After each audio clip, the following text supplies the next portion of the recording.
High walls, narrow windows, endless corridors of cold stone. Medieval castles look strong, timeless, and magnificent, but in the middle of winter, they also became some of the chilliest buildings ever constructed. And yet, people lived in them every day. They worked, cooked, slept, planned, welcomed guests, and survived long, dark winters behind those icy walls. So how did they do it? How did medieval people warm rooms made of stone, with drafts sliding through every crack? How did they sleep, gather, eat, and stay comfortable when everything around them seemed designed to hold the cold in, not keep it out? Tonight on Boring History for Sleep, we drift through those enormous halls and quiet chambers, discovering the surprisingly clever, practical, and sometimes unexpected ways medieval people kept warm. From giant hearths to glowing braziers, from layered tapestries to hidden passageways designed to trap heat, the solutions were simple, human, and deeply resourceful. Before we begin this calm exploration, don't forget to like, subscribe, and leave a comment about which medieval heating method surprised you the most. Your support helps keep these peaceful histories alive. Now, settle in, breathe slowly, and let the warmth of old stories unfold around you. To understand how medieval people managed to stay warm inside stone castles, we must first understand the cold itself. Not just the sensation of low temperature, but the way cold moved, settled, and lingered within massive structures built from thick blocks of stone. Before we explore fireplaces, tapestries, warm clothing, or clever architectural tricks, we need to step inside a castle on a winter morning and feel the environment as people of that time felt it. A cold that seeped into everything, that clung to surfaces, that lay over the halls like an invisible layer of frost. Imagine approaching a castle at dawn in midwinter. The surrounding fields are stiff with frost. The sky is pale, the air unmoving, and each breath forms a soft cloud that drifts into the stillness. The castle rises ahead, its towers and walls heavy and quiet. From a distance, the castle looks powerful, but up close, it feels almost like a great stone mountain, indifferent to warmth, unmoved by light, slow to change. When you step through its gates, the cold deepens in a way that feels different from the cold outside. It feels heavy, as though the walls themselves are holding the night's chill. Stone is a remarkable material, strong, enduring, protective, but it is also one of the worst materials for retaining heat. It absorbs cold the way cloth absorbs water. When the temperature drops at night, every surface inside the castle, the walls, floors, pillars, stairs, absorbs that cold and releases it slowly throughout the day. Even if a fire burns nearby, the heat struggles to fight back. It warms the air gently, but the stone surrounding it continually pulls the warmth away. People in medieval times understood this instinctively. They knew that cold was not simply a winter visitor. It was part of the building itself. Even in autumn or early spring, before snow had fully arrived, castle walls often felt as cold as winter. Those who lived inside grew accustomed to the idea that the building was always cooler than the air outside. Just as a stream remains cold even on a warm day, the stone castle remained chilled even in mild weather. Drafts made conditions even colder. Castles were designed for defense, not comfort. Their narrow windows let in minimal light, but plentiful cold air. Their doors were heavy, but rarely sealed tight. Wind slipped through arrow slits, under door frames, along stairwells, and across large halls. Even a gentle breeze outside could create small rivers of air moving slowly through the castle. People described these drafts not as sudden gusts, but as persistent, quiet streams of cold that crept along floors, slid across tapestries, and wrapped softly around ankles. The vast size of castles made the cold even more difficult to fight. Large halls rose high into the air, their ceilings disappearing into shadow. Heating such a space was almost impossible. Warm air from a fireplace rose quickly, gathering in the upper parts of the hall where nobody could feel it, leaving the lower areas chilled. Even if you stood close to a large hearth, only the front of your body truly warmed. Your back remained cold unless you turned regularly. The warmth never filled the room completely. It hovered where people were closest to the fire. Rooms deeper inside the castle were often even colder. Many chambers had no windows, relying on narrow slits or doorways for air. Without sunlight, these rooms remained cool year-round, similar to the interior of a cave. This natural coolness was useful in some seasons, for storing food, preserving supplies, or keeping water cool. But during winter, it made living and working in these areas challenging. People moved quickly through these rooms, performing necessary tasks before returning to warmer spaces. Moisture also played a role in spreading cold. Stone walls absorbed humidity from rain, snow, or mist. As moisture settled into the stone, it created a damp chill that was difficult to escape. Rooms near the outer walls or close to the ground felt especially cold. Even in dry weather, the stone might hold enough latent moisture to create a sensation of dampness. People living in castles grew familiar with this cold, often describing it as a chill that grips you from within, because it felt deeper than ordinary cold air.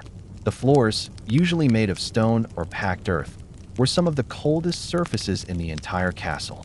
Even thick shoes or boots could not fully protect against the floor's chill. Rugs were rare and expensive, reserved only for important rooms or private chambers. Most households walked on cold stone every day, feeling the chill rise gently through their feet and legs.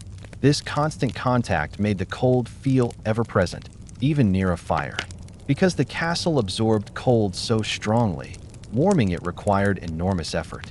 Fires needed time to heat the air and even more time to warm the surrounding stone. In large rooms, a fire might burn all day and still leave the space cool. People understood this limitation and adjusted their routines accordingly.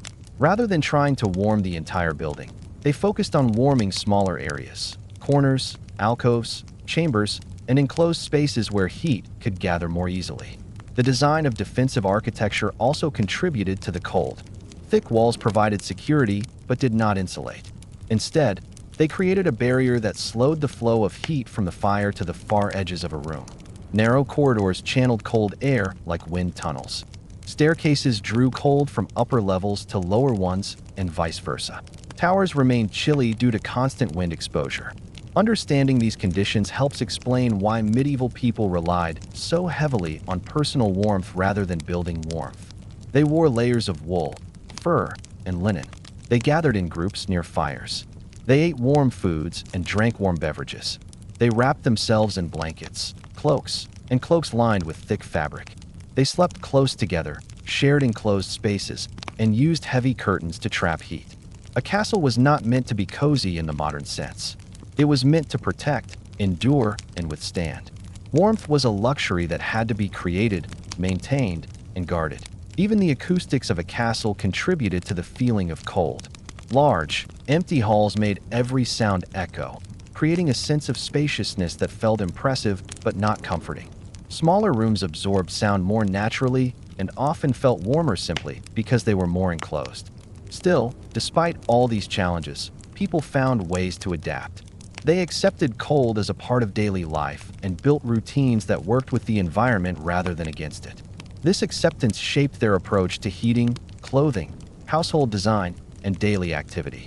If the castle was cold by nature, then the people who lived within it learned how to create islands of warmth, pockets of comfort scattered throughout the structure, made possible through ingenuity and habit. Fires, tapestries, warm furniture, shared spaces, and architectural adjustments all help transform the cold into something manageable. If you walk into a medieval castle hall on a winter morning, the first thing you will notice is the smell. A mixture of glowing embers faint with smoke and warm air rising gently from a hearth that has likely burned since before dawn. These hearths were not ordinary fireplaces. They were massive structures, some large enough for several people to stand inside. Their purpose was simple: to transform a cold, echoing stone hall into a space where people could gather, work, talk, and rest with at least a small measure of warmth. To understand how essential these enormous hearths were, let us imagine approaching one as it crackles quietly in the early hours. The hall is dim. Pale light slips through narrow windows, casting long shadows across the floor. Yet near the center or along a great wall, a warm glow radiates outward. The hearth is already alive with flame, burning logs the size of small tree trunks. A fire this large takes time to build. First small kindling, then larger branches, and finally the heavy logs that can burn for hours. Standing before such a fire, you immediately feel its power. Your face warms. Your hands thaw. The front of your body absorbs the heat deeply, but the moment you turn away, the cold rushes back against your back and shoulders. This was a sensation medieval people knew very well. Warmth was directional, not ambient. You faced the fire to stay warm, and you rotated yourself slowly when one side became too hot or the other too cold. The hearth was the heart of the castle for many reasons. It was more than a source of heat. It was a source of life, activity, and community. People gathered near it not only to escape the cold, but to socialize, cook, work, mend clothing, and even sleep during especially cold nights. The fire offered comfort, light, and stability in a world where winter could stretch long and unforgiving. Fire management was an art. The hearthkeeper, often a specific person or group assigned to the task, tended the fire constantly. They understood how different woods burned, how to layer logs for sustained heat, and how to create the right balance of flame and embers. Wood was not simply thrown onto the fire without thought.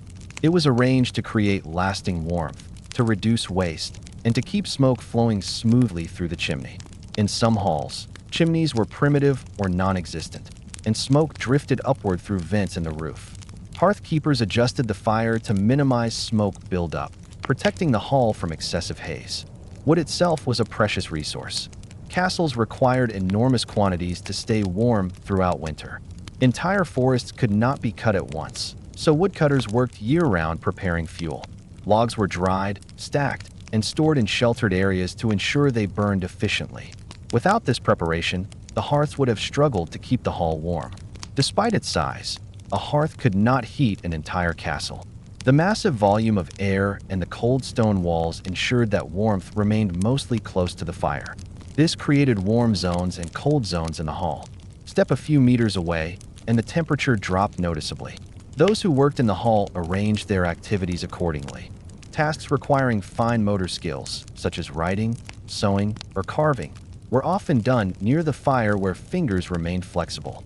Castles with more wealth sometimes built multiple hearths in one hall or in adjoining rooms to expand the warm area. Even so, no amount of fires could fully overcome the cold of winter within a stone building. Hearths created comfort, not a modern sense of warmth. People accepted this balance and learned to live within it. The hearth also influenced daily routines. Meals were often prepared nearby, using pots suspended above the flames or placed directly over glowing embers. The smell of cooking blended with the scent of burning wood, creating an atmosphere that felt cozy despite the vastness of the hall. Food warmed both body and spirit, offering comfort that complemented the fire's heat. In the evenings, the hearth became a gathering place. Servants, guards, workers, and members of the household shared the space. They listened to stories, mended garments, sharpened tools, or simply rested in the gentle light. Conversations drifted through the hall, blending into the soft crackle of burning logs. For many, these hours near the fire were the warmest moments of the entire winter day. Fire safety was a constant concern. Castles were built of stone, but timbers, furniture, tapestries, and clothing were flammable. A stray spark could cause significant damage. Hearths were therefore built with wide, flat areas surrounding them to catch embers. Fireplace screens, metal plates, and stone barriers helped contain sparks. Hearth keepers stayed vigilant, especially during windy nights when drafts could blow embers across the room. One of the most fascinating aspects of these large hearths is how they shaped the social structure of the castle. Seating near the fire was often arranged by status. People of higher rank sat closest, where the heat was strongest, while those of lower rank found places farther away. Warmth became a subtle measure of privilege. Yet the hearth was still a communal space. Everyone benefited from its presence, even if not equally. Hearth design varied across regions. Some castles featured enormous central hearths placed directly in the middle of the hall, with smoke rising through a vent high in the ceiling. Others positioned hearths against walls, allowing for more controlled ventilation through chimneys. Each design had its advantages. Central hearths provided more even distribution of heat around the fire, while wall hearths created a natural gathering area in one part of the hall. In addition to heat and cooking, the hearth served as a source of light. Candles were expensive and reserved for specific purposes, so the fire illuminated most of the hall during the evening. People positioned themselves to take advantage of the glow, performing tasks that required visibility while the fire burned strongest. The sound of the fire was also a comfort.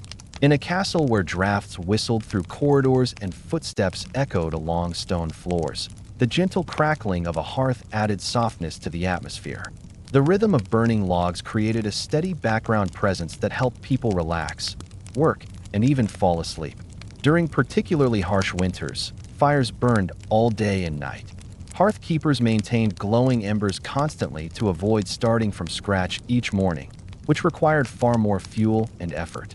A carefully maintained ember bed could survive until dawn, allowing the morning fire to be rebuilt quickly. Still, despite all this effort, hearths alone could not make a castle truly warm. They provided pockets of comfort within a larger environment of cold. People adapted by layering clothing, using blankets, sleeping in clusters, and working near heat whenever possible. But even with its limitations, the hearth was undeniably the soul of winter life in the castle. It offered warmth, light, community, nourishment, and a sense of safety. It transformed cold stone into a home, creating a space where people could experience moments of comfort despite the vastness and chill surrounding them. To understand how people kept warm inside stone castles, we must look beyond fires and hearths. The architecture itself, the way the walls were built, how rooms connected, how air flowed, how windows were shaped, quietly helped people manage the winter cold. Castles were not designed for comfort, yet medieval builders unintentionally created structural features that, when used wisely, helped conserve heat in surprising ways. Imagine walking through a castle corridor during midwinter. The stones beneath your feet are cold, but the air feels slightly warmer than expected. This warmth is not from fires or braziers. It comes from the building's natural ability to buffer the extremes of temperature. Thick stone walls, sometimes several meters wide, slow the movement of heat. In winter, they absorb the cold, but they also protect the inner rooms from the bitter outdoor air. The deeper you move into the castle, the more stable the temperature becomes, not warm, but less piercing. Castle builders understood the value of solidity. Walls were constructed with two outer layers of stone and an inner core filled with rubble, lime, or small stones. This layering created a form of insulation, even if medieval people did not think of it in modern terms. The walls resisted sudden changes in temperature, keeping the interior cooler in summer and steadier in winter. Though still cold, the castle's inner rooms did not experience the harsh swings of the outside climate. One of the most subtle architectural advantages was room placement. Castles were built with an understanding of wind direction, sunlight, and surrounding terrain. Rooms used daily during winter, kitchens, great halls, private chambers, were often located on the leeward side of the castle, protected from the strongest winter winds. Builders observed natural patterns.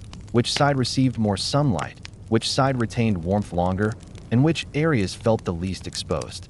Even without scientific knowledge, experience guided these choices. The kitchen was strategically important.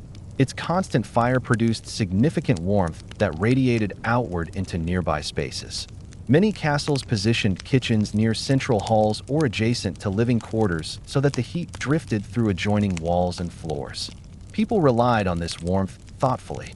Servants might linger in the kitchen not only for work, but simply to stay warm. Food stored near these areas stayed usable longer, and icy drafts softened as they passed through the warmer zones. Narrow windows played another crucial role. Although they limited light, they also minimized heat loss. Wide openings would have allowed cold air to pour inside, but arrow slits and small rectangular windows kept the interior protected. These narrow windows also reduced the wind's ability to create pressure differences inside, which could pull warm air out and push cold air in. People sometimes hung cloth, wool, or wooden shutters over these openings during winter, further reducing drafts. Some castles featured windows with thin, translucent materials such as horn, oiled parchment, or mica. These materials offered insulation far better than open slits while still allowing soft, diffused light into the room. Though primitive, these coverings made a noticeable difference in warmth. At night, shutters closed tightly to prevent the escape of the day's limited heat. Another architectural feature that helped manage warmth was the layout of rooms around inner courtyards. Castles often wrapped their structures around a protected interior space. Walls facing this courtyard experienced less wind and temperature fluctuation, making the adjacent rooms slightly warmer. In winter, activity naturally gravitated toward these inward-facing rooms. They were quieter, calmer, and more shielded from the elements. Corridors also served as buffers. Long stone passageways absorbed cold air before it reached living spaces. As you walked through these corridors, you could feel the difference. The cold concentrated in open spaces, but softened as you approached inhabited rooms. Doorways, thick wooden doors, and small vestibules acted as additional barriers. By closing doors behind them, inhabitants created layers of separation between the coldest and warmest parts of the castle. Few architectural elements were as important as interior wall hangings. Tapestries, though often admired as decoration, served a practical purpose, insulating rooms. Hung against cold stone walls, heavy textiles trapped air between the fabric and the stone, reducing the flow of cold into the room. Even simple woolen hangings made a noticeable difference. In many chambers, walls were covered almost entirely in fabric during winter, transforming echoing stone spaces into softer, warmer environments. Thick wooden paneling, when available, played a similar role. Wealthier castles featured wood-lined chambers that held warmth more effectively than bare stone. These wooden interior surfaces reduced drafts and created a cozier atmosphere. The warmth generated by fires and bodies lingered longer in such spaces. Floor coverings also helped. Stone floors were extremely cold in winter, often holding the chill of the ground below. To counter this, people used rushes, bundles of dried plants, to cover the floors. Although simple, rushes provided a layer of insulation between feet and stone, absorbing moisture and softening the impact of the chill. Wealthier households used carpets or woven mats, which added further insulation and comfort. Moving upward in the castle, upper floors often felt warmer than lower ones. Heat naturally rose from kitchens, lower hearths, and busy rooms below, gathering in higher chambers. This made upper rooms desirable during winter months. Castle residents knew this instinctively and often slept or gathered on higher floors when the cold became intense. Chimneys improved warmth dramatically. Early castles did not have them, relying instead on open hearths with roof vents. But as chimneys became more common, fires became more efficient. Chimneys pulled smoke upward, allowing fires to burn hotter and cleaner. Rooms with chimneys retained heat better because fires could be tended continuously without filling the space with smoke.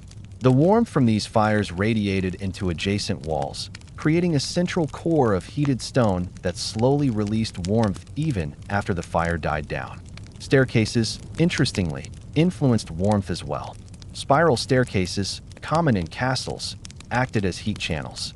Warm air from lower levels sometimes drifted upward through these spirals, subtly warming the chambers above. Conversely, cold air from higher towers could slide downward, creating chilly drafts. People learned which stairwells carried cold and adjusted their movements accordingly. The castle's outer defenses also helped with insulation. Thick outer walls shielded the main living quarters from harsh winds. Moats and earthen banks sometimes moderated temperature by creating barriers between the castle and the surrounding terrain. Even the castle's orientation could affect warmth. Builders often positioned structures to minimize exposure to prevailing winter winds. While castles were undoubtedly cold, their architecture provided clever ways to create pockets of warmth.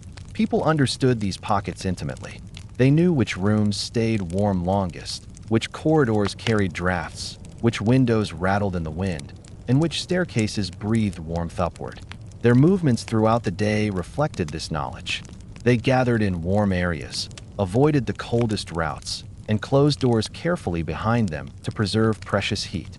Even the placement of furniture reflected an awareness of the building's thermal behavior. Beds were positioned away from outer walls, where cold radiated most intensely. Chairs were arranged near tapestries or close to hearths. Benches lined interior walls rather than exterior ones. People rarely slept directly on stone floors. They used wooden frames, straw mattresses, wool blankets, and sometimes fur coverings to create warm sleeping environments. Despite all these subtle architectural strategies, castles remained challenging places to heat. Their size, materials, and defensive design made perfect warmth impossible. But the combination of thick walls, narrow windows, insulated chambers, and protected interior spaces allowed medieval people to create zones of comfort, areas where warmth could collect and linger, providing relief from the biting cold outside.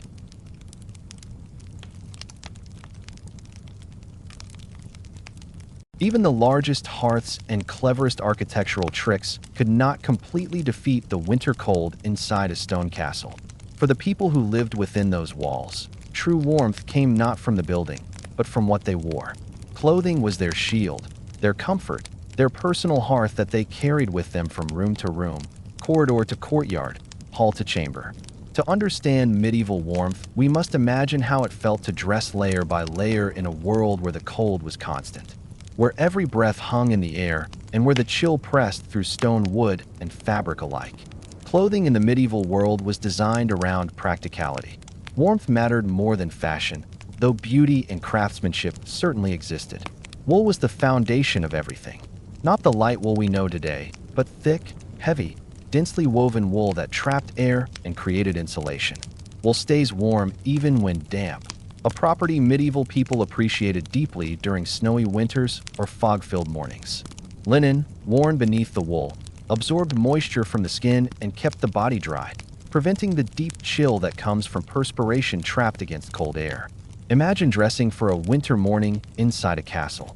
The first layer is a linen shift or shirt, soft from repeated washing and wear. This layer sits directly against the skin. Over it goes a wool tunic or gown, thicker and warmer. Then another layer, a heavier tunic, a surcoat, or a thick gown lined with additional wool. Each layer captures air, and trapped air becomes insulation. Medieval people understood this intuitively long before modern science explained it.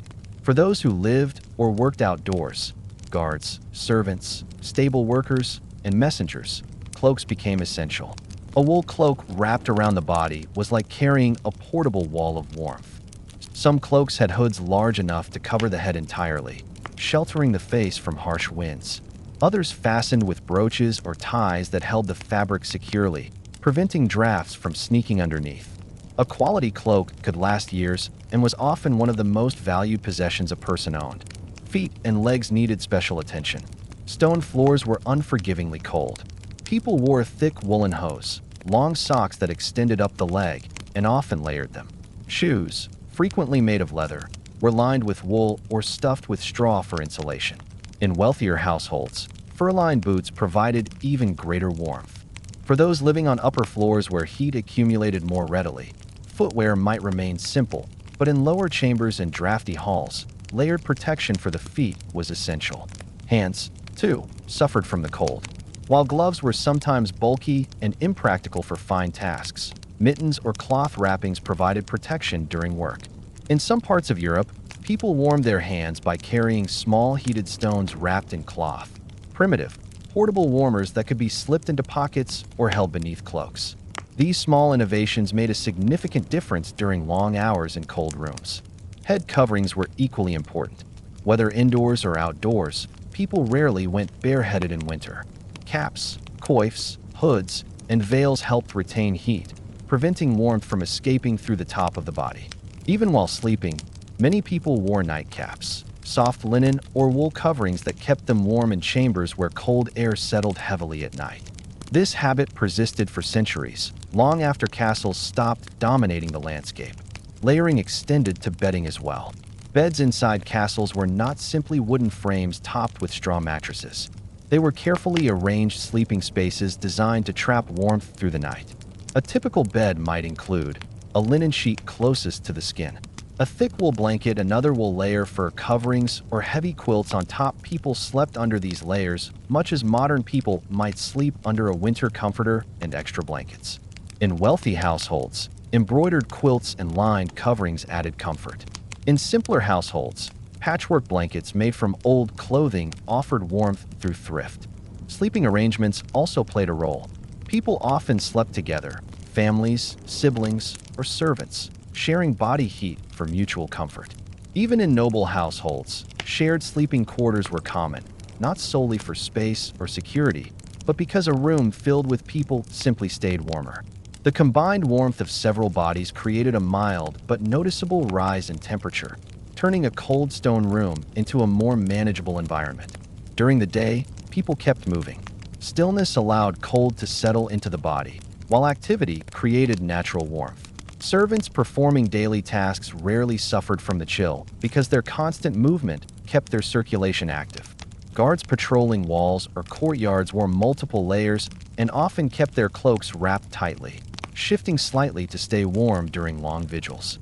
In contrast, those who worked in quieter roles, scribes, household managers, or musicians, remained closer to hearths or braziers. Their clothing reflected their needs: fingerless gloves for writing, heavier cloaks for sitting, warm shoes for stationary tasks. People adapted their clothing to their work as naturally as we choose attire based on our occupations today. Textiles themselves played a significant part in warmth. Wool was the dominant fabric, but different types of wool served different purposes. Finer weaves allowed for more comfortable inner layers, while coarse weaves provided durable outer coverings. Some garments were lined with sheepskin or rabbit fur for added insulation. Even people of modest means might line their cloaks with scrap wool to improve warmth. Castle life also encouraged people to use their clothing strategically. They wore thicker layers in colder chambers and removed outer layers when entering warm kitchens or hearthlit halls. Clothing became an adjustable heating system. Add layers for cold, remove layers for warmth. This adaptability was essential in buildings where temperature varied dramatically from room to room. One fascinating aspect of medieval clothing is how it functioned as a form of personal architecture. A person could walk from a warm hall to a freezing corridor to a drafty tower without suffering dramatically because their layers traveled with them. In this way, clothing provided what the stone castle could not: consistent warmth. Even the distribution of fabrics reflected an understanding of warmth. Linens were used for undergarments because they absorbed moisture and kept the skin dry, preventing chills. Wool trapped heat. Fur blocked wind. These combinations created an effective insulation system long before modern winter wear existed. During especially harsh winters, people took additional measures. They warmed stones near the hearth and placed them in beds before sleeping. They wrapped their legs with extra cloth before venturing outside. They held their cloaks closed with both hands while walking through windy courtyards. They heated water and carried it in covered wooden vessels to warm their hands or faces. All of these actions, though simple, reflect a deep understanding of how to survive cold environments. They remind us that medieval people were not helpless against the cold. They were resourceful, observant, and skilled at adapting to their surroundings. As we reflect on this chapter, we see that warmth was not something the castle provided. It was something people created for themselves. Through layers of wool, fur, linen, and thoughtful habits, they carried comfort with them wherever they went. In a world where stone held the cold tightly, clothing became the most reliable shield. Inside a stone castle, warmth did not come only from fire or clothing. Much of it came quietly from the objects people filled their rooms with. Tapestries hanging silently on walls, wooden furniture placed with intention, cushions sewn from wool or fur, curtains drawn around beds, and small details arranged to soften the cold. In a world where architecture favored strength over comfort, interior design became a gentle art of warmth making. To understand how this worked, imagine entering a private chamber on a winter day. The room itself is small compared to the Great Hall, but long strips of tapestry hang from the walls, covering the stone from shoulder height to the floor. Their thick woven fabric softens the room visually and physically. The air feels warmer here, not because the temperature is high, but because the stone's coldness is muted. The tapestry acts like a quiet blanket wrapped around the room, trapping whatever warmth exists. These wall hangings were more than decoration. They blocked drafts, insulated rooms, and reduced the chilling effect of exposed stone. Even a single layer of wool or woven fabric created an air pocket between the wall and the room, slowing the movement of cold. People in the medieval world knew this not as science, but as experience. They could feel the difference the moment they stepped into a room lined with hangings. Wealthier households layered multiple textiles, creating walls covered in thick tapestries, while simpler homes used woolen cloth, rough linen, or even animal skins. Every tapestry carried stories, embroidered scenes, dyed patterns, or simple rustic weaves. These stories warmed the room emotionally as well as physically. Visitors felt welcomed, protected, and comforted in these decorated spaces, a stark contrast to the bare stone corridors just outside. Furniture, too, played a role in warmth. Wooden furniture created surfaces that felt far less cold than stone. Chairs, benches, and tables insulated the body from direct contact with the freezing floor or wall. People knew instinctively not to lean against stone walls in winter. Instead, they placed tall-backed wooden chairs or cushioned benches near hearths or against tapestry-covered walls. Beds were among the most important pieces of furniture in battling the cold. Medieval beds were not just frames. They were warm environments built thoughtfully. A typical bed might have a wooden frame raised from the icy floor, a mattress stuffed with straw, feathers, or wool, heavy blankets layered one atop another, a canopy or curtains surrounding the bed. These bed curtains created a small cocoon of warmth, protecting sleepers from drafts that slipped under doors or through windows. Once the curtains were drawn, the small pocket of air inside warmed quickly from body heat. Even in a freezing room, the interior of the bed space became surprisingly comfortable. The concept of sleeping in an enclosed bed may feel unfamiliar today, but in the medieval world, it was one of the most reliable ways to stay warm. Castle residents often decorated bed curtains with embroidered scenes or soft fabrics, turning them into personal sanctuaries. Even children's beds, though simpler, sometimes had curtains or woolen canopies. Another element of interior design that helped retain warmth was the placement of furniture. People avoided arranging seating near doorways where drafts entered. Instead, they created gathering areas near hearths or in corners where warmth collected naturally. Rooms often had a warm side and a cold side, and furniture placement reflected this. Cushions, stools, and chests were positioned to maximize the benefit of limited heat. Windows also became opportunities for warmth saving. Shutters were fitted tightly, and in some cases, people added fabric or fur covers to block drafts during stormy nights. Some wealthy households installed window seats that faced the courtyard, protected from open winds. These window seats had cushions and blankets, making them inviting resting places even on cold days. Floor coverings were equally important. Castle floors were usually made of stone, and stone pulls heat away relentlessly. To soften this effect, people spread rushes, straw, woven mats, or carpets across the floor. Rushes were replaced regularly to keep them clean and aromatic. Fresh herbs were sometimes added for fragrance. These coverings provided a layer of insulation, reducing the shock of stepping barefoot onto cold surfaces. Lighting also influenced warmth. Iron candlesticks, oil lamps, and torches contributed small amounts of heat. In smaller rooms, several candles burning together raised the temperature subtly but noticeably. The glow they cast also made rooms feel warmer, even if the air temperature changed only slightly. Warm light comforted the mind, giving the illusion of warmth to the body. Even simple objects added to the feeling of warmth. Woolen cushions, fur throws, padded stools, and blankets placed strategically around a room encouraged people to rest in places where they felt protected from the cold. Medieval people did not scatter objects randomly. They placed them where life naturally concentrated, near hearths, in reading corners, around tables, or along warm walls. Storage chests, often large and made of sturdy wood, acted as insulation when placed against exterior walls. Their presence created barriers that reduced the penetration of cold air into living spaces. Chests stored blankets, clothing, and linens, allowing quick access to additional layers when needed. Some families even used chests as seating, especially in the warmest parts of a room. One of the most charming details of medieval interior warmth was the use of animals. Dogs, especially those kept indoors, naturally sought warm spots near fires or under benches. Their presence added warmth, both emotional and literal, to rooms. Some households kept cats, not only for pest control, but for companionship and warmth. The quiet sound of an animal resting near the hearth added to the atmosphere of cozy comfort. Activity patterns also shaped interior warmth. Rooms with frequent movement, kitchens, working chambers, or the Great Hall, tended to be warmer simply because bodies generated heat. People gravitated naturally toward these rooms, especially during cold weather. The warmth of community, conversation, and shared meals became a secondary heating system. The medieval understanding of warmth was not based on achieving a uniformly warm environment.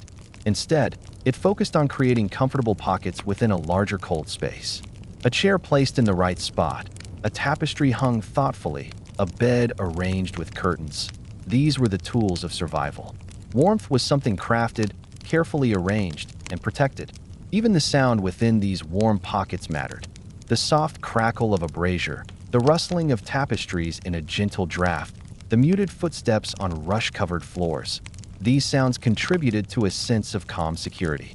Cold rooms felt hollow and echoing, but warm rooms felt enveloped, softened by the textures and objects within them. Interior design in castles, therefore, was not merely aesthetic, it was practical, subtle, and deeply connected to comfort. People learned which arrangements worked best and passed these habits through generations. The placement of a tapestry, the structure of a bed, the location of a chair, each became part of an unwritten knowledge system of warmth. If the Great Hall was the symbolic heart of the castle, then the kitchen was its warm pulse, a place where heat was not a fleeting luxury but a constant presence. Even during the harshest winters, when wind whistled through arrow slits and frost clung to window shutters, the kitchen offered a warmth unmatched by any other room. Fires burned here from dawn until after midnight.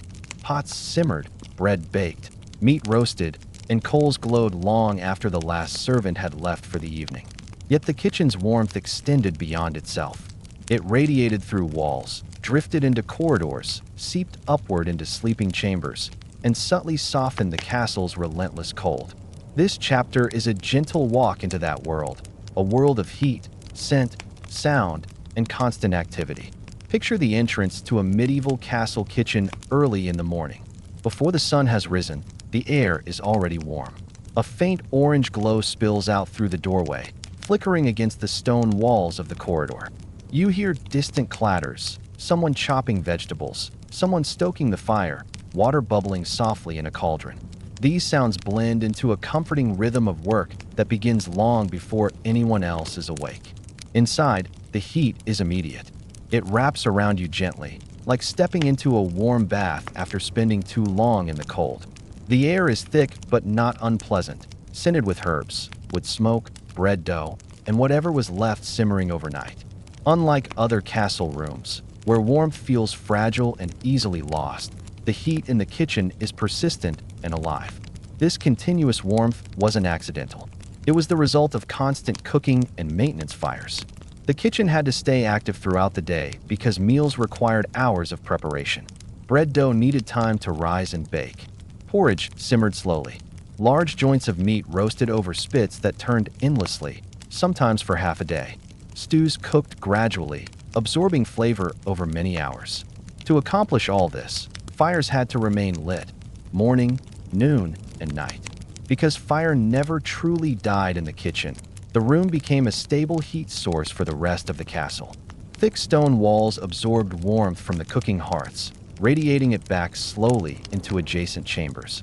Kitchens were often placed strategically near great halls or living spaces so that the heat would be shared.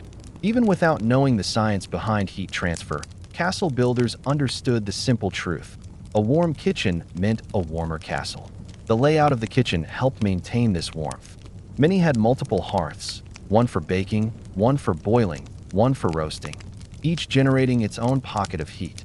Large ovens, heated by burning wood inside them until the walls glowed with retained warmth, continued to radiate heat long after the fire was removed. Even the process of cooling bread on racks added to the overall warmth, as steam drifted upward from fresh loaves. Workers in the kitchen often found themselves sweating even in midwinter.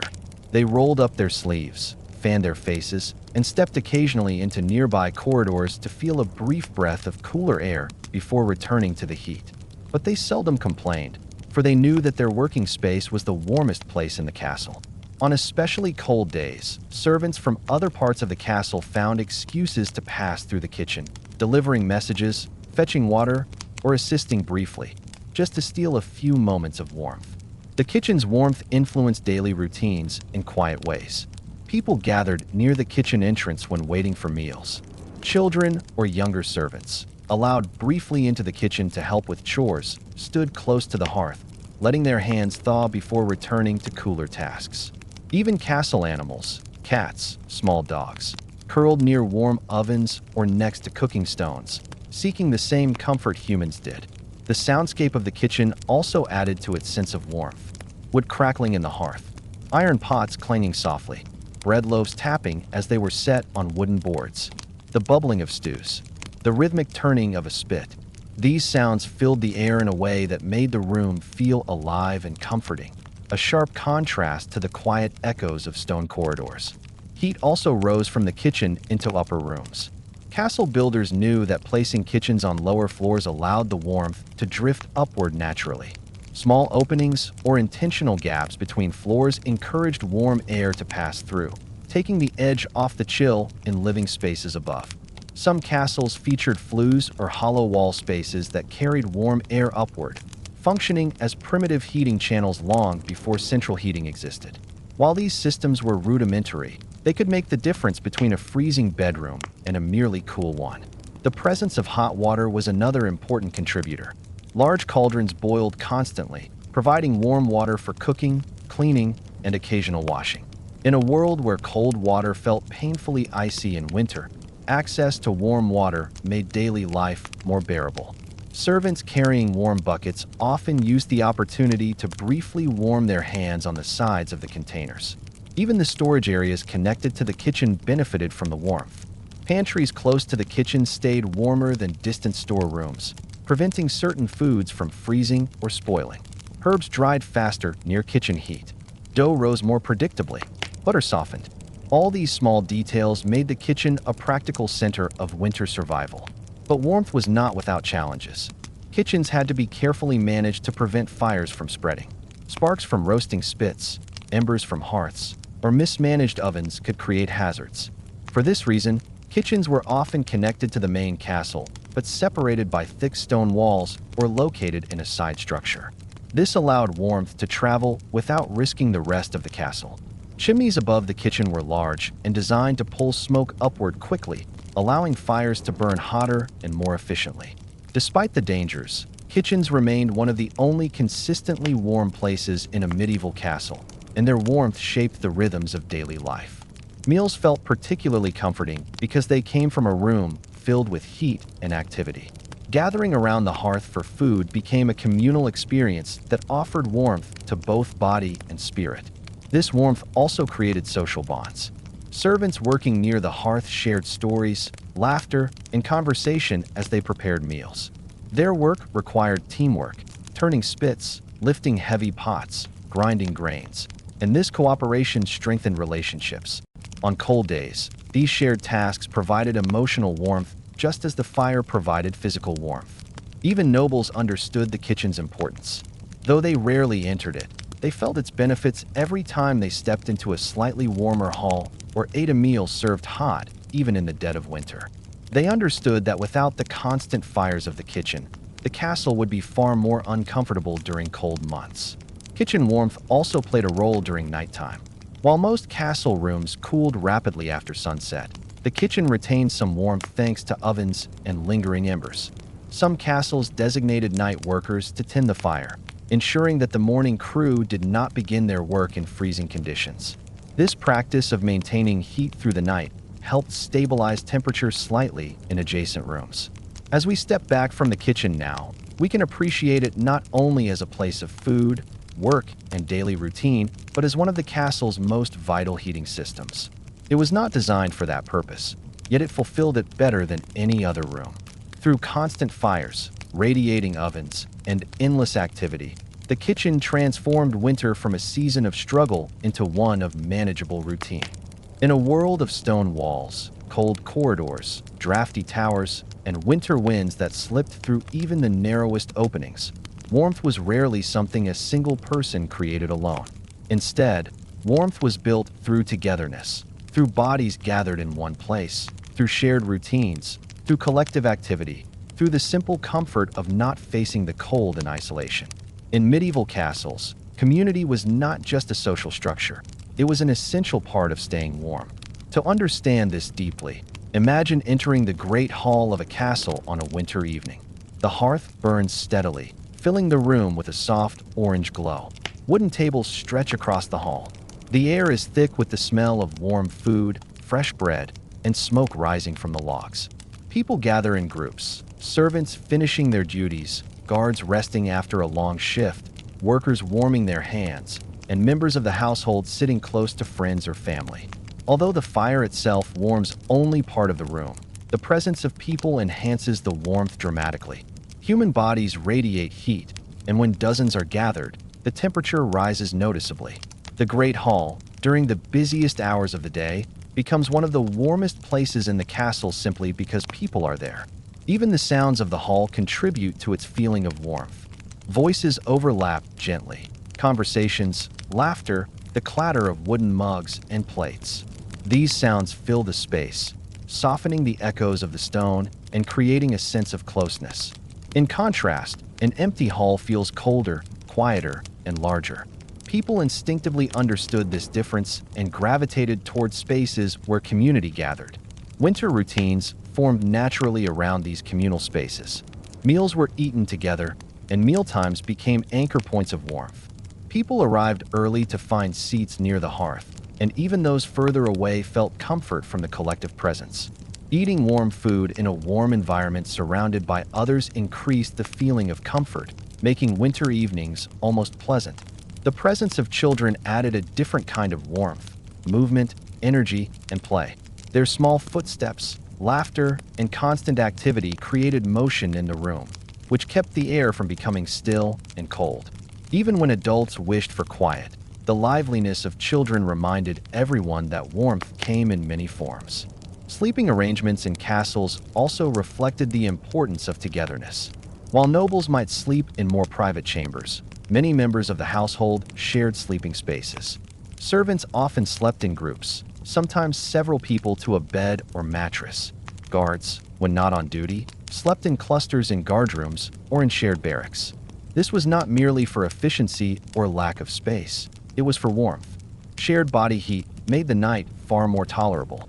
Even noble families sometimes slept close together in winter. In large households, siblings shared beds. Parents kept infants or small children nearby. Visitors were often placed in adjoining chambers where heat could drift from one room to another. Curtains drawn around beds created small pockets of warmth where body heat accumulated and was not wasted. During extremely cold nights, it was common for people to gather in the Great Hall rather than staying in their individual chambers.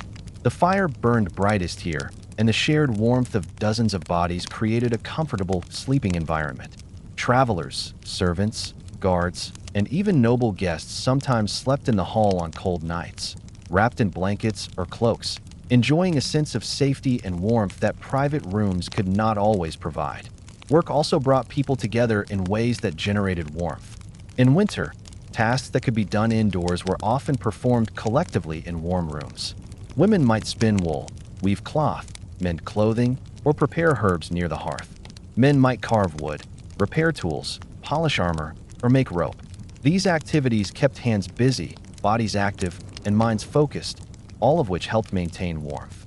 Even the simple act of conversation played a role. Talking created a sense of connection. Laughter lifted spirits. Stories passed the time and kept people from focusing on the cold. In medieval life, storytelling was an evening ritual, a way to bond, to entertain, and to warm the heart when the body remained chilly. The exchange of stories, memories, and humor created a psychological warmth that complemented the physical warmth of the hearth. In castles, animals contributed to warmth as well. Dogs often lay near the hearth, adding to the shared heat of the room. Cats curled on laps or beneath benches. Their presence was comforting, and their body heat helped warm small spaces.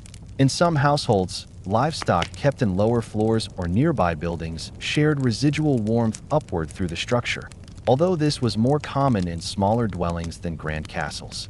Movement throughout the day also mattered. People walked frequently, carrying messages, delivering food, tending fires, or completing duties across different rooms. This motion kept the body warm and prevented the chill from settling too deeply. Even short walks between warmer rooms allowed people to maintain circulation, which was crucial in draft-filled buildings. Another form of communal warmth came from shared responsibility. Castle inhabitants took turns maintaining fires, tending the great hall hearth, carrying wood from storage, clearing ashes, and adjusting logs for optimal burn. This collective labor ensured that no single person was overwhelmed and that the fire remained strong throughout the day. Caring for the fire became a communal duty, symbolizing the shared effort required to keep the castle warm. Meals, too, were communal acts of warmth. Preparing food in the kitchen created heat. Serving food in the hall shared that warmth. Eating food together reinforced bonds. Even the dishes themselves, steaming stews, roasted meats, warm breads, helped maintain internal warmth, which spread through the body. Eating together created a rhythm that balanced cold with nourishment. Holy days, festivals, and celebrations in winter were especially warming events. Large gatherings brought music, dancing, feasting, and laughter, all of which created motion, heat, and emotional relief from winter's harshness. People looked forward to these events not only for joy, but for the comfort of shared celebration. During the quietest hours of night, when torches dimmed and great halls emptied, communal warmth lingered. Embers glowed softly in the hearth, slowly releasing heat into the room. Those who kept night watch stood near the fire, drawing strength from its fading warmth.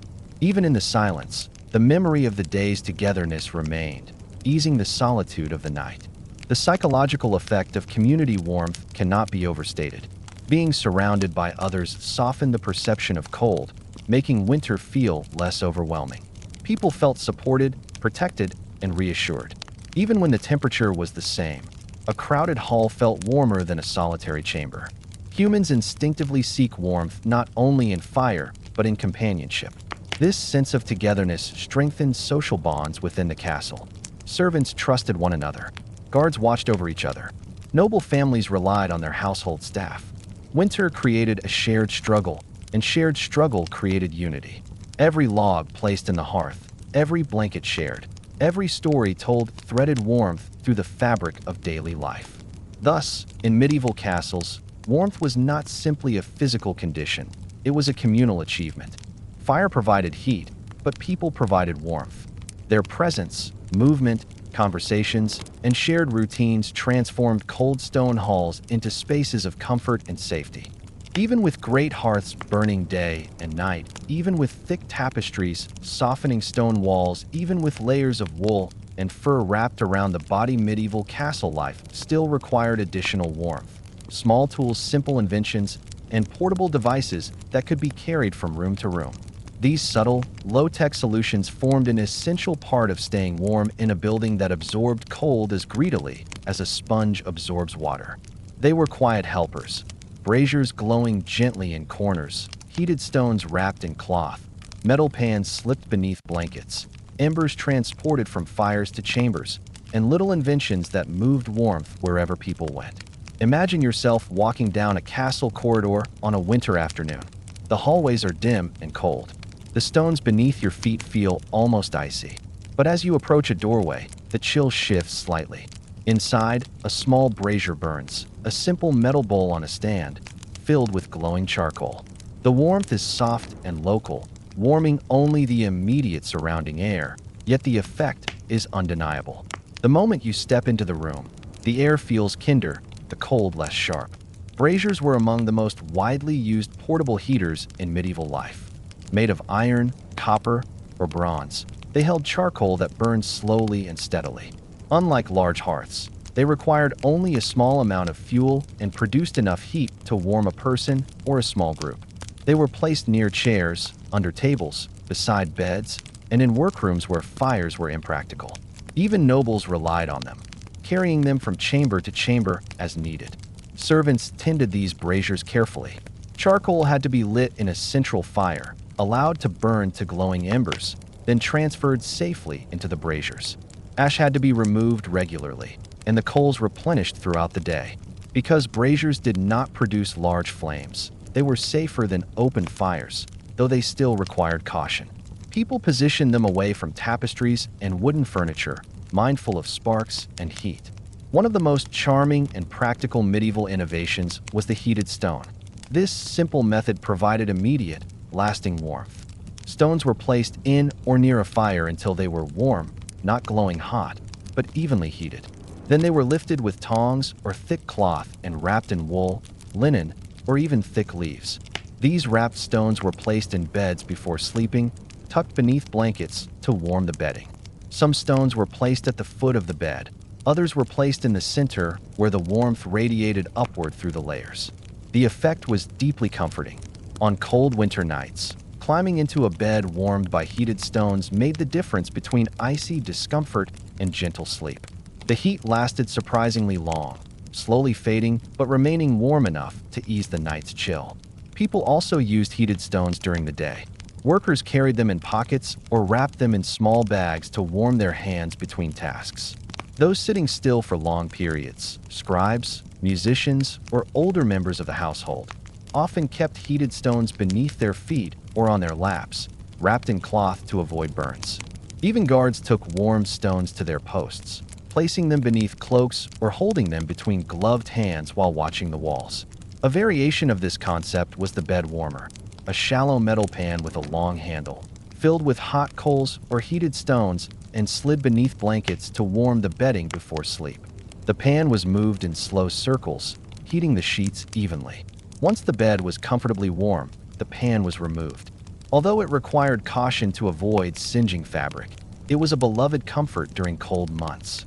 Another clever heating device was the foot warmer, often used in carriages or in rooms where stone floors felt especially cold. These were small wooden boxes or metal containers filled with hot embers. Holes in the top allowed warmth to rise, while the box itself kept embers safely contained. People placed their feet on or near these warmers while sitting, dramatically improving comfort. In addition to these tools, medieval people relied on portable embers, small clay or metal containers used to transport hot coals from one part of the castle to another. Since starting a fire from scratch was labor-intensive, these ember carriers allowed servants to ignite new fires quickly by using a few glowing coals. But beyond convenience, ember carriers also provided small bursts of warmth along the way. Servants carrying them often held their hands near the container, feeling the soft heat through the clay. Another low-tech solution was the careful use of curtains and draperies around beds, doorways, and alcoves. While tapestries warmed walls, curtains created small microclimates within rooms. A bed with thick curtains around it became a warm enclosure, trapping body heat inside. A doorway draped with a heavy cloth prevented drafts from slipping into a chamber. Even a simple curtain between a bedroom and a corridor could significantly reduce cold airflow. These solutions required no fuel and no technology, only fabric, awareness, and routine. People also used screens and partitions to shape warmth. Wooden folding screens blocked drafts from windows or doors. They were placed strategically to guide warm air towards seating areas or to shield people from cold gusts while they worked. Screens created intimate, warm spaces even within large, chilly rooms, allowing people to remain comfortable without having to heat the entire room. Another subtle but effective method of warmth generation came from the materials used in daily tasks. Wool blankets, cushions, and clothing stored near the hearth captured heat and released it slowly when used. People often warmed cloaks, gloves, or shoes by placing them near a fire before dressing. Even simple objects like wooden bowls or spoons felt warmer and more comforting when stored near heat rather than on cold stone surfaces. The medieval world also relied heavily on motion as a source of warmth. Unlike modern heating systems, which allow us to remain warm even while still, medieval warmth often required movement. People stirred pots, chopped wood, carried food, tended fires, and walked frequently between rooms. Even leisure activities, dancing, playing games, participating in celebrations, generated warmth naturally. Movement was not seen as exercise but as part of life, yet it served as an essential heating strategy. Winter routines embraced this concept. Instead of sitting alone in a room slowly cooling, people gathered together, walked to warmer spaces, or participated in group activities that combined social comfort with physical heat. A quiet understanding existed. Warmth was something created jointly, through tools, through movement, through togetherness. One of the most innovative low-tech solutions was placing rooms wisely. Medieval builders learned to position certain chambers where they would benefit from rising kitchen heat or afternoon sunlight. Rooms on upper floors, near chimneys, or near warm walls were chosen as living quarters during winter. This wasn't technology, but clever awareness of natural heat flow. A room that received warmth passively required fewer active heating tools. In some castles, floors were covered with multiple layers of rushes, straw, or woven mats. These materials trapped air and provided insulation far superior to bare stone. Herbs mixed into rushes added fragrance and kept pests away, but the real benefit was the warmth underfoot. Even simple foot coverings improved comfort dramatically during winter. Lastly, one cannot ignore how food and drink acted as internal heaters. Warm stews, hearty breads, hot broths, and warm beverages provided comfort from within. Meals were often timed to keep people warm at specific parts of the day. A hot morning meal prepared people for cold chores. A warm evening meal brought comfort before sleep. Even small details, holding a warm bowl in the hands, breathing in steam from a cup, provided momentary warmth that mattered in a cold environment. All these low-tech solutions reveal something important. Medieval people did not rely on a single method to stay warm. Instead, they layered methods, fires, architecture, clothing, community, and ingenious portable tools, each contributing a part of the warmth puzzle. The result was a lifestyle that embraced winter with resourcefulness and quiet resilience. As our gentle journey through the winter world of medieval castles comes to an end, a soft realization settles over everything we've explored. Castles were cold, yes, sometimes bitterly cold, but the people who lived inside them were never powerless against the freeze. They survived not through one grand solution, but through many small, thoughtful, layered habits woven into daily life. They relied on great hearths that glowed from morning until night, on thick stone walls that, despite their chill, steadied the temperature, on layers of wool, fur, and linen that carried warmth wherever the body walked, on tapestries, bed curtains, wooden floors, and cozy corners carefully arranged to soften the winter air, on busy kitchens whose fires never slept and whose warmth drifted through corridors, on braziers, heated stones, warm bowls, and little low-tech innovations that followed them through the castle, and most of all, on each other, on shared spaces, shared meals, shared tasks, and the comfort of living winter as a community. The castle never truly became warm, but the people inside learned how to create warmth, protect it, and share it. They made pockets of comfort inside walls that seemed too cold to welcome anyone, and through this, the castle became not only a fortress, but a home. Thank you for spending this quiet time exploring with me, drifting through stone halls and winter fires. If this story helped you relax, learn something new, or simply unwind, please remember to like, subscribe, and leave a comment about which medieval warming method surprised you the most. Your support helps keep these peaceful bedtime histories alive. Sleep well, and until the next calm journey, good night.